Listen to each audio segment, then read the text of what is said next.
Tere, head vaatajad!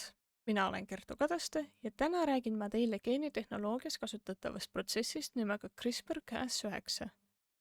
Alustame sellest, mis on geenitehnoloogia ning millega see üldse tegeleb. Geenitehnoloogia on suhteliselt uus teadusharu, mis tegeleb geneetilise info kasutamise, muutmise ja rakendamisega. Seega, tähtsal kohal on nukleotiidid ehk DNA ja RNA molekuli alaüksused, mida leidub kõigis elusorganismides ja need koosnevad fosfaatgrupist, suhkrust ja lämmastikust. Geenitehnoloogia hõlmab endas DNA-s nukleotiidide paari või lõigu eemaldamist, kuid ka lisamist ning sellega tegeletakse laborites. Geenitehnoloogiat kasutatakse geeniteraapias, transgeensete organismide ja GMO loomisel ning kloonimiseks. Geeniteraapia puhul uuritakse defektseid geene ning sellega seotud haiguseid. Transgeensete organismide loomisel tegeletakse organismide geneetika muutmisega, et saada soovitud tunnuseid, näiteks insuliini tootmine. Sarnaselt eelnevale, GMO puhul tegeletakse organismidele geenide lisamisega, et parandada nende tunnuseid, ja kloonimise puhul tegeletakse identse geneetilise informatsiooniga organismi loomisega. Nüüd kui teame, millega geenitehnoloogia tegeleb, saame rääkida täpsemalt protsessist nimega CRISPR-Cas9, kuid milleks seda kasutatakse ja miks on vaja sellest rääkida. CRISPR-Cas9 on suuteline lõikama DNA ahelat ning seda on võimalik kasutada soovitud DNA lõigu eemaldamiseks, näiteks lõigu, mis on geneetilise haiguse põhjustaja. Anthony James, kes on aastakümneid uurinud moskiitosi, avastas, et malaaria on seotud moskiitode geneetikaga ning kasutades CRISPRit on võimalik teha nii, et moskiitod ei kannaks seda haigust edasi. Ja see muudatus kandub edasi ka järgnevatele põlvkondadele. Aastal 2018 Hiinas kasutati seda protsessi, et eemaldada 2 embrüolt HIV-viirus ja selle tulemusena sündisid terved imikud. Hiljem tekitas see eetilisi küsimusi.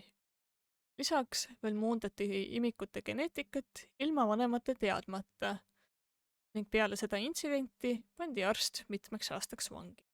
Kuid need olid vaid üksikud näited. Vaatame nüüd lähemalt, mida see protsess endas kujutab. CRISPR on lühend, mis täispikalt on Clustered Regularly Interspaced Short Palindromic Repeats ehk klasterdatud regulaarsete vahedega lühikesed palindroomsed kordused. Teine oluline komponent on Cas ehk CRISPR Associated Proteins ehk CRISPRiga seotud ensüümid, mis suudavad lõigata DNA-d. Neid ensüüme on tegelikult rohkemgi, teatud üle 30. Kuid Cas9 on neist enam levinud ning CRISPR koos Cas9-ga moodustavad bakterite kaitsemehhanismi bakteriofaagide ehk bakteriviiruste vastu. Oletame, et bakteriofaag ründab bakterit, sisestades sellesse enda genoomi, millega bakter pole varem kokku puutunud. Selle peale reageerivad Cas1 ja Cas2, mis liiguvad mööda DNA ahelat, otsides PAM-järjestust. PAM on DNA-lõik, mis koosneb 3–5 nukleotiidi järjestusest, mille abil bakter tunneb ära võõra DNA. Leides PAM-järjestuse, lõigatakse sellele eelnev lõik välja ning viiakse CRISPR järjestusse. CRISPR on nagu raamatukogu, kuhu on kogutud ka varasemate bakteriofaagide DNA ahela osad, mis on eraldatud kordusjärjestustega ehk palindroomsete järjestustega. Mustad triibud kujutavad endast palindroomseid järjestusi ja värvilised triibud on spacerid. Palindroomsed järjestused on selleks, et Cas9 ei peaks CRISPRit viiruseks ja ei ründaks CRISPRit. See sisaldab viirustele omaseid DNA-lõike. Seejärel transkripteeritakse ehk kirjutatakse ümber nende lõikude alusel komplementaarseid CRISPR-RNA ja pärast seda transaktiveeriv CRISPR-RNA. Palindroomsed järjestused jäetakse välja. CRISPR-RNA ja transaktiveeriv CRISPR-RNA koos moodustavad guide-RNA ehk juhis-RNA, mis liigub edasi ja seondub ensüümiga Cas9, mis moodustab kompleksi. Järgmine kord, kui viirus, millel on sama järjestus kui juhis-RNA-l, ründab bakterit, siis moodustunud kompleks tuvastab selle, otsides üles PAM-i ja seejärel lõigatakse viiruse DNA katki ning sellega on tehtud viirus kahjutuks.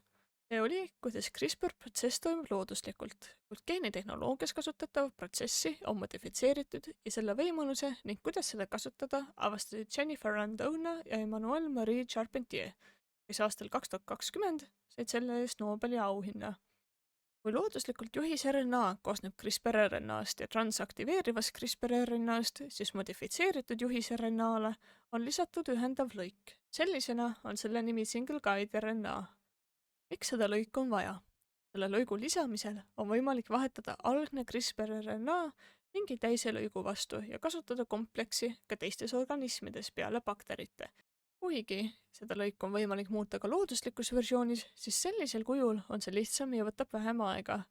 Ning näiteks saab sinna sisestada lõigu, mis põhjustab geneetilisi haigusi, et seda DNA ahelast eemaldada.